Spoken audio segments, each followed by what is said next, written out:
In the most recent global risks report from the World Economic Forum, 3 of the top 5 global risks were connected to economics.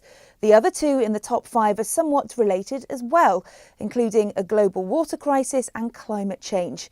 Here with us to discuss his thoughts on global risks and other mega trends affecting the insurance industry is Jacob Rosengarten. He's Chief Enterprise Risk Officer for XL Group and joins us now from his office in Stamford. Jacob, welcome to the programme. Thank you. Good to be here. Were you surprised at all by the global risks identified in the World Economic Forum report? I thought the lists were a very important list and the right group. Any of these lists are really ignored at everyone's peril. All that said, I thought there was not enough of a focus on the role of technology and the role it has played in many of these risks. For example, even the financial crisis at some level could be called a partial failure of value at risk models, as well as the creation of new instruments like CDOs and CDO squared that people did not fully understand. Or, for example, political instability is exacerbated in part by the role of social media that gives smaller groups the ability to assemble and to arguably punch above their weight. In a recent panel discussion hosted by The Economist, you were asked to pick 2 big risks companies need to pay attention to. You said issues related to emerging markets. Can you summarise your thoughts there? Of course. Emerging markets are clearly becoming more significant to the world stage. The IMF estimates, for example, that they're 1/2 of world GDP on a purchasing power basis. So they've become too large to ignore. Developing markets as well represent about 80% of the world's population. Also, again, too large to ignore. And again, the role of technology has made this world much, much smaller. And so instability in seemingly markets that once upon a time would have been thought as unrelated to the developed markets are now becoming more and more prominent. Exacerbated again in part by things like supply chain risks. Emerging markets are playing a larger role in producing some of the very items that are at risk should a supply chain break. You also mentioned technology and specifically social media. How does that pose a risk to companies?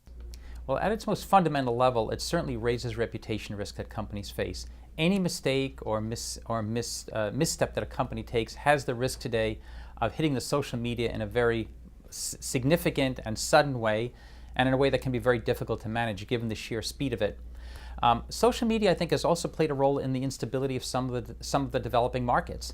For example, the street assemblages and riots that occurred in Brazil last summer were driven ostensibly in part by the decision to raise bus fares by 20 centavos or 9 cents, but they were exacerbated clearly by the ability of people to assemble in a very rapid way because of social media. And of course the issue wasn't really the bus fares, it was all sorts of issues that the groups had unhappiness about, including infrastructure, but the social media made it possible for them to assemble in a very rapid way that probably would not have been possible many, many years ago.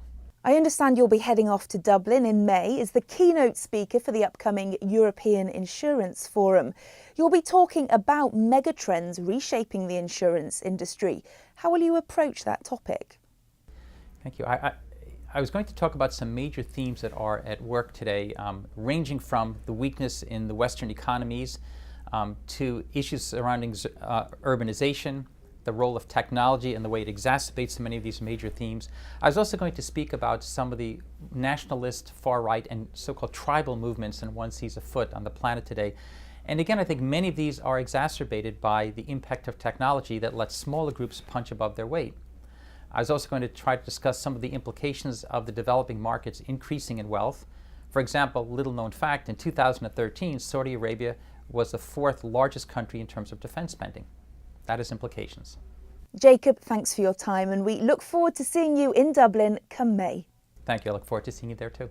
Ring TV will be reporting from the European Insurance Forum in May, so stay tuned for our on-site coverage. And if you'd like more information about the EIF, visit the DEMA website.